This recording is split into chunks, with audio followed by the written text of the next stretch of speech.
تو لو جناب، اب ہم آگے ہیں ناگن کے اگلے ایپیسوڈ پر۔ وہ چھوٹی بچی بیچاری سارے کام کرتے اور اس کا بیٹا مزے سے ٹی وی دیکھتا ہے۔ اپنے بچے کو اچھا کھانا دیتے اور اس کو کہتی تھوڑے سے چاول کچن میں پڑے ہوئے ہیں تو وہ تم کھا لینا۔ وہ بیچاری کچن میں آتی ہے اور دیکھتی ہے آگے سے تو برتن بالکل خالی ہوتا ہے اور سامنے الماری میں کیٹ بیٹھی ہوتی ہے۔ وہ کہتی ہے شاید وہ جو تھوڑا سا بچا تھا کھانا وہ کیٹ کھا گئی ہے میرے حصے کا۔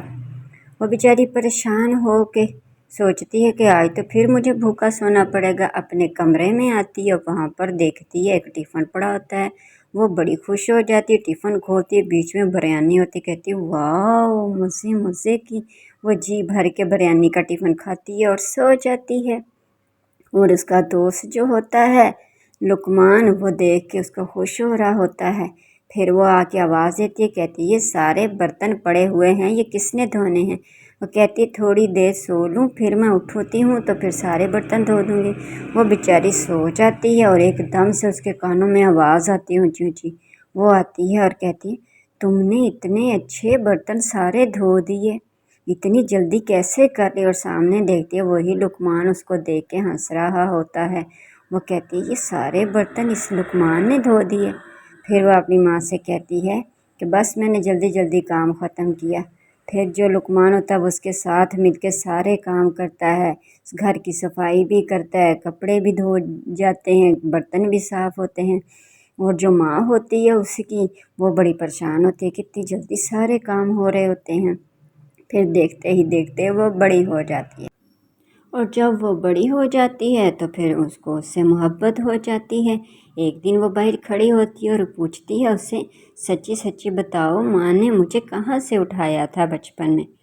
وہ سوچتا ہے لقمان اور کہتا ہے ایک پری آئی تھی دروازے کے سامنے اور ایک چھوٹی سی خوبصورت ترین بچی رکھ کے چلی گئی۔ کہتی ہے تم ایسے کیوں کہتے ہو؟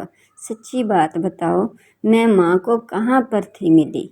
دروازے کے پاس تھی یا کہیں اور سے ملی؟ کہتا سچ کہتا ہوں تمہارے جیسی خوبصورت کو پری چھوڑ کر گئی۔ اتنے میں اس کی ماں کہتی ہے کہ باہر باتیں چھوڑ اور اندر آ کے کام کر۔ وہ بھاگتی کہتی ہے لقمان ماں بلا رہی ہے۔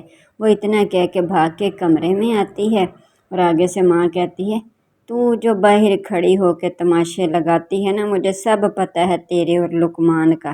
چل جا کے میرے بچے کو بھوک لگی ہوئی ہے، جنگل سے لکڑیاں کاٹ کے لے کر آؤ۔